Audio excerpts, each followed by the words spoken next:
నమ్మకం అమ్మ లాంటిది. మా మీద మీ నమ్మకం మిమ్మల్ని తప్పకుండా అమ్మని చేస్తుంది.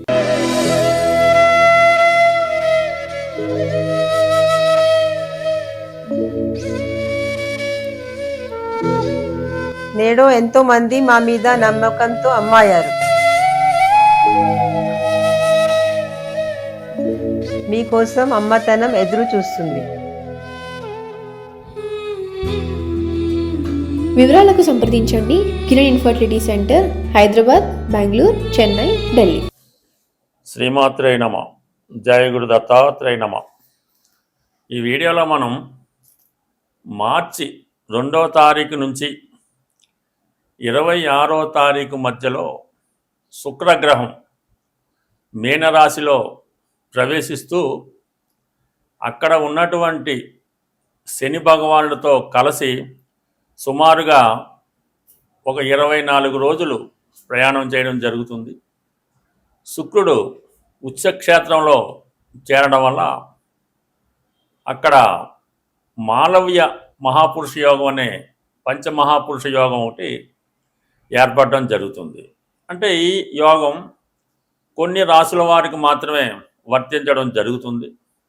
బట్ ఏదైనా ఒకరి యొక్క జీవితంలో వారు జన్మించిన దగ్గర నుంచి జీవితం చివరి దాకా కూడా ఎటువంటి లోటు లేకుండా, అంటే ఆహారానికి, బట్టలకి, నివాసానికి లోటు లేకుండా ఆనందంగా జీవించాలన్నా, వివాహ జీవితం సౌఖ్యంగా గడపాలన్నా, తొందరగా వివాహం జరగాలన్నా వారి యొక్క జాతకంలో శుక్రగ్రహ స్థితి తప్పనిసరిగా బలంగా ఉండవలసి ఉంటుంది. వివాహం తర్వాత సంతానం కలగడానికి కూడా శుక్రగ్రహ అనుగ్రహం తప్పనిసరిగా ఉండవలసి ఉంటుంది. అంటే భార్యాభర్తలు కలుసుకున్న తర్వాత వారికి జరుగుతున్నటువంటి ఈ కెమిస్ట్రీలో మరి సంతానం కలగాలంటే పురుషుని యొక్క శుక్రగణాలు అవి ఎంత బలంగా ఉంటే ఆ పుట్టిన సంతానం అంత బలంగా, అంత ధనవంతులుగా, నాయకులుగా చలామణి అయ్యే అవకాశం ఉంటుంది. కంప్లీట్గా ఒక జాతకుడికి కేవలం స్త్రీ సంతానం మాత్రమే కలుగుతూ ఉంటారు. మరి కొంతమందికి కేవలం పురుష సంతానం మాత్రమే కలుగుతూ ఉంటారు.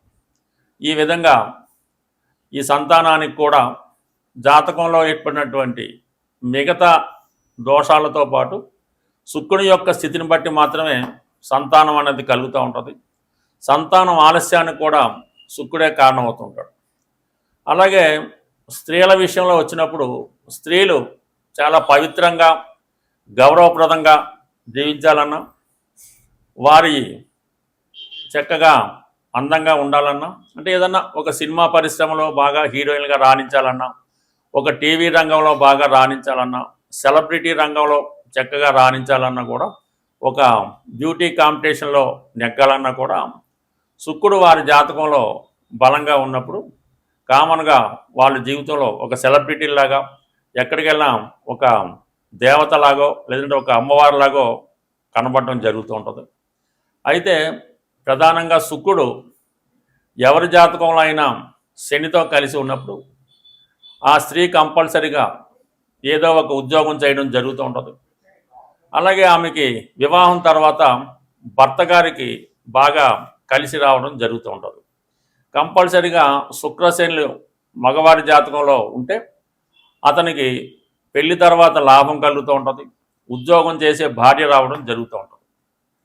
అలాగే సినిమా పరిశ్రమలో ఎంటర్ అవ్వాలన్నా కూడా శుక్రుడు బలంగా ఉండాలంటే వృషభ రాశిలో కానీ, తులారాశిలో కానీ, మీనరాశిలో కానీ ఉన్నా, శుక్రుడు చంద్రుడితో కలిసి ఉన్నా, శుక్రుడు గురువుతో కలిసి ఉన్నా వాళ్ళు బాగా సినిమా రంగంలో రాణించగలుగుతూ ఉంటారు.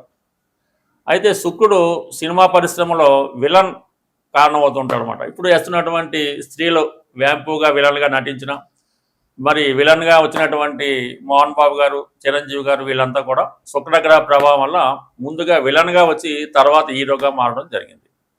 అదే చంద్రుడు డైరెక్ట్గా హీరో మాట, సున్నిత మనస్కుడు కాబట్టి చంద్రుడు హీరోగా ఉండగా రాణించిన వాళ్ళు తర్వాత చాలామంది ఉండడం జరుగుతుంటుంది. బట్ ఏదైనా శుక్రగ్రహ అనుగ్రహంతో హీరోలుగా వచ్చిన వారు శాశ్వత కీర్తి కలుగుతూ ఉంటుందన్నమాట. ఎన్టీ రామారావు కానీ, చిరంజీవి గారు కానీ, తర్వాత ఎవరన్నా సరే శుక్రగ్రహ ప్రభావంతో వాళ్ళ జీవితంలో సినిమా రంగంలో ఉన్నవాళ్ళు ముందు చిన్న స్థాయి నుంచి చాలా పైకి వచ్చి వాళ్ళు చనిపోయినా కూడా వారు యావర్గ్రీన్గా వాళ్ళ పేరు వెలుగుతూ ఉంటుంది. అదే చంద్రగ్రహ ప్రభావంతో వచ్చిన వాళ్ళు కొన్నాళ్ళ పాటు హీరోలుగా ఒక 10 సంవత్సరాలు 15 సంవత్సరాలు చలామణి తర్వాత కనుమరుగం కూడా జరుగుతూ ఉంటుంది. బట్ ఏదైనా జీవితంలో ఆనందం కలగాలంటే శుక్రగ్రహ అనుగ్రహం తప్పనిసరి. ప్రస్తుతం శుక్రుడు మీనరాశిలో ప్రవేశించినప్పుడు ఉచ్చస్థితిలో ఉండడం జరుగుతూ ఉంటుంది. ఎవరి జన్మ జాతకంలో అయినా సరే శుక్రుడు ఉచ్చలో ఉంటే వాళ్ళకి వివాహం తర్వాత కలిసి వస్తుంది. అదే అమ్మాయిలైతే వారి జీవితంలో ఎప్పుడూ ఏటిలో లేకుండా హాయిగా జీవించడం జరుగుతుంటుంది. మరి ఇప్పుడు ఈ శుక్రుడు ఈ మార్చి 2వ తారీఖు నుంచి 26వ తారీఖు మధ్యలో మరి సహజంగా మీనరాశిలోకి రావడం, అక్కడ ఉన్నటువంటి శని భగవానుడితో కలగటం వల్ల ఎవరికి ఏ విధమైనటువంటి లాభం కలుగుతుంటుంది, ఏ రాశి వారికి ఏ విధంగా కలిసి వస్తుంది అన్న విషయాన్ని విడివిడిగా మనం మిగతా వీడియోలో తెలుసుకునే ప్రయత్నం చేద్దాం. స్వస్తి. శ్రీమాత్రే నమః. జయ గురు దత్తాత్రేయ నమః. ఈ వీడియోలో మనం సింహరాశి వారికి అష్టమ స్థానంలో ఏర్పడినటువంటి శుక్ర శని గ్రహాల కలయిక, అలాగే శుక్రుని యొక్క ఉచ్చ స్థితి ఈ సింహరాశి వారికి ఏ విధంగా ఉండబోతుంది అని పరిశీలించినప్పుడు మరి సింహరాశి వారికి శుక్రుడు తృతీయ దశమాధిపతి. తృతీయం అంటే ధైర్య సాహసాలకి, ఏదైనా ఒక ప్రయత్నాన్ని నిర్విఘ్నంగా సాగడానికి తృతీయ స్థానం బలంగా ఉండాలి. అలాగే మీ తోడబుట్టిన వాళ్ళు, మీ తర్వాత జన్మించిన వాళ్ళంతా కూడా ఈ తృతీయ స్థాన కారకత్వాలు అవుతూ ఉంటారు. దశమం అన్నది జాతకుడి యొక్క కర్మస్థానం, అదే వృత్తి స్థానం అవుతుంది. కాబట్టి అటువంటి శుక్రుడు ప్రస్తుతం అష్టమ స్థానంలో ఉచ్చ స్థానంలోకి రావడం జరిగింది.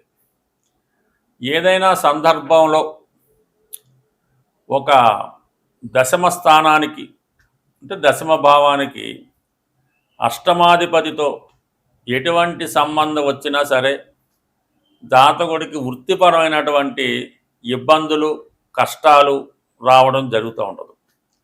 అయితే ఈ సమయంలో మరి శుక్రుడు ఉచ్చలోకి వెళ్ళాడు కాబట్టి, అంటే దశమాధిపతిగా ఉన్నటువంటి శుక్రుడు స్వక్షేత్రాధిపతి అష్టమంలో ఉచ్చలోకి వెళ్ళాడు కాబట్టి టెంపరీగా జాతకుడి యొక్క హోదా పెరుగుతూ ఉంటుంది. జాతకుడు ఏదో ఒక సాధారణ ఎమ్మెల్యేగా ఉండడం జరిగింది, సడన్గా అతనికి ఒక మినిస్టర్ పోస్ట్ కానీ టెంపరీగా ఏదన్నా ఒక ఉప ముఖ్యమంత్రి పదవి లాంటిది కూడా రావడం జరుగుతూ ఉంటుంది. టెంపరీగా హోదా పెరుగుతూ ఉంటుంది. ఏదో ఒక సంస్థలో సాధారణ ఉద్యోగికి ఆ మేనేజర్కి ఏదో జరగడం వల్ల ఆ మేనేజర్ పోస్ట్లో టెంపరీగా జాతకుడికి అటువంటి అనూహ్యమైనటువంటి గొప్ప హోదా పెరగడం, ఉద్యోగపరంగా అభివృద్ధి, అంటే ఏదో ప్రస్తుతం ఉన్నటువంటి హోదాకి భంగం కలుగుతుంది.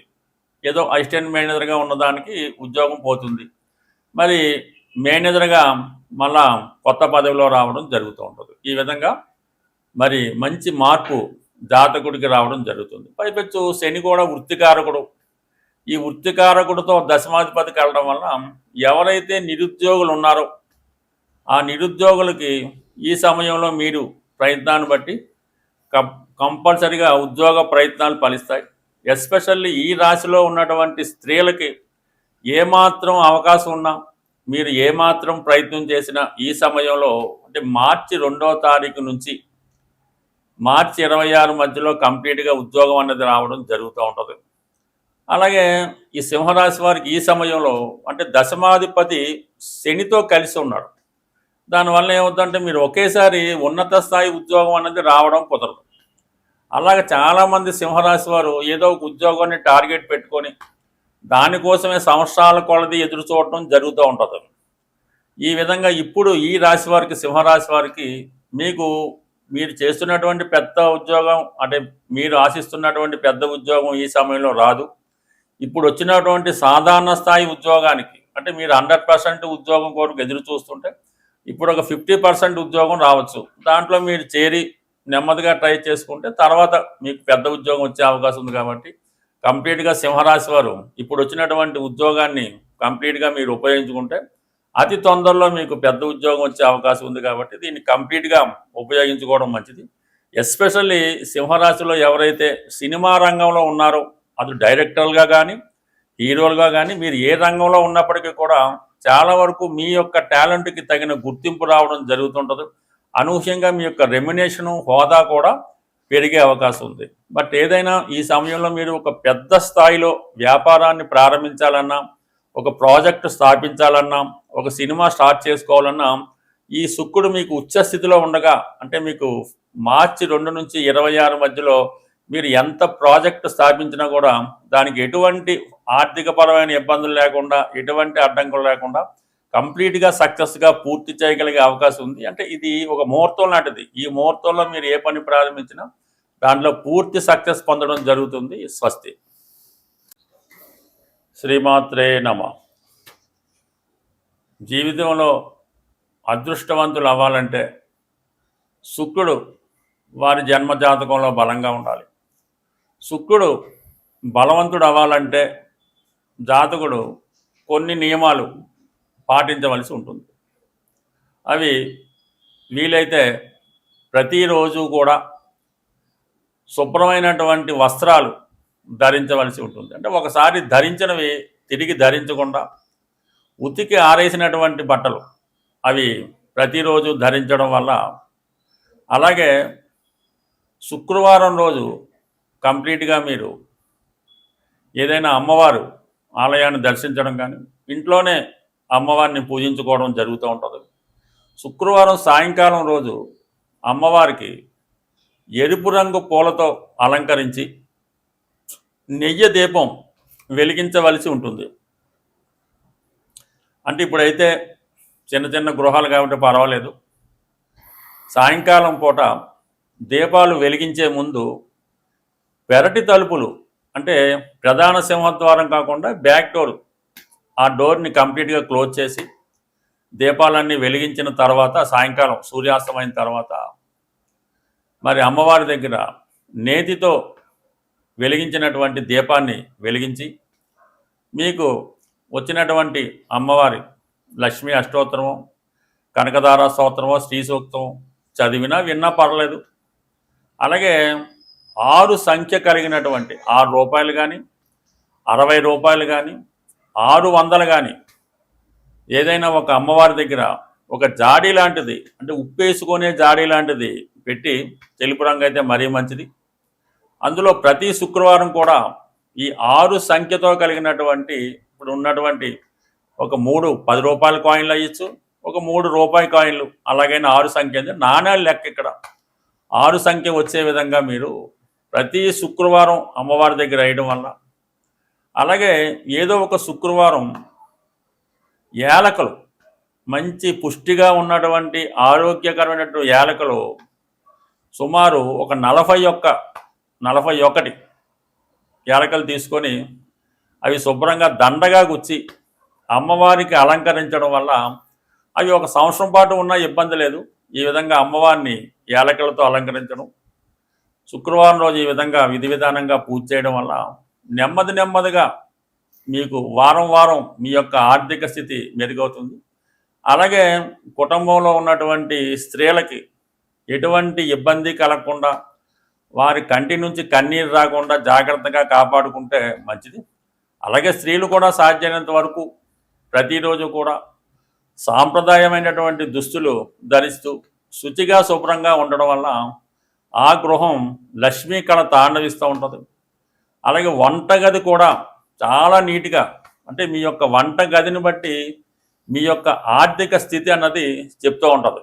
అందువల్ల ఏంటంటే వంటగది కూడా ఎప్పుడు లోటు రాకుండా శుభ్రంగా ఉంచుకోవడం వల్ల కంప్లీట్గా మీ గృహంలో అందరూ ఆరోగ్యంగాను, ఆనందంగాను, ఐశ్వర్యంగాను ఉండే అవకాశం ఉంది. స్వస్తి.